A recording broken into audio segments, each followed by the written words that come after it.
if you're going to make Frank Sinatra funny, you have to understand Frank Sinatra. You just can't make a joke about Frank Sinatra willy-nilly without understanding Frank Sinatra's life.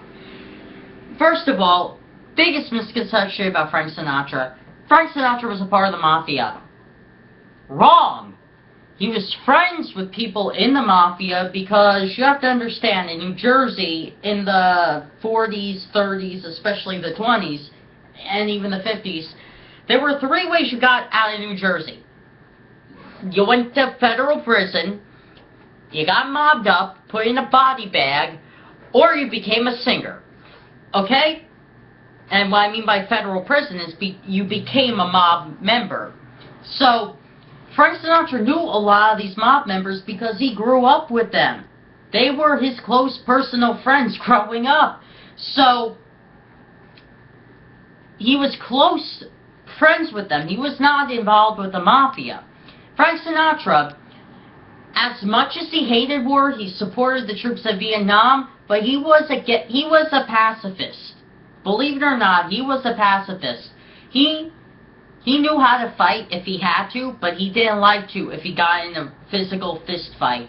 But he was a pacifist. Perfect example of how he's a pacifist. Frank Sinatra, since him and Elvis at the time of the 50s were the big honchos of Hollywood, you didn't want to piss them off. The thing is, Sinatra had to be in a movie where he played a alcoholic boxer, and he was supposed to be in The Hustler. Originally, the story of The Hustler was a washed-up drunk boxer becomes a pool player and it can't get rid of his alcohol addiction. So Frank Sinatra originally was offered the role, but he turned it down because there were a lot of fist fights in there, and he didn't like fist fights. He didn't like violence. So Sinatra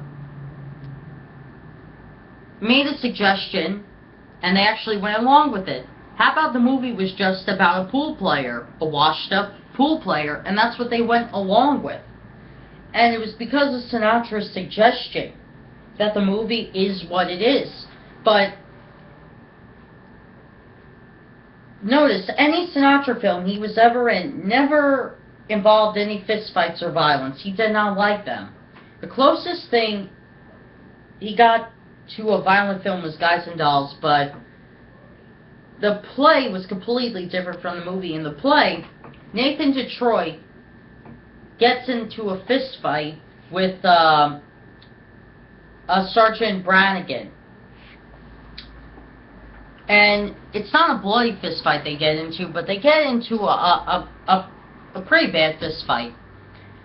And that's in the original play. This is before they updated it. And Sinatra suggested, if I'm going to be in this movie, let Nathan Detroit and Brannigan just have like a love-hate relationship. And it worked out. Sinatra did not like fist fights. He did not like violence. He was a pacifist. So suggesting that he liked to beat the shit out of people with baseball bats is completely inaccurate.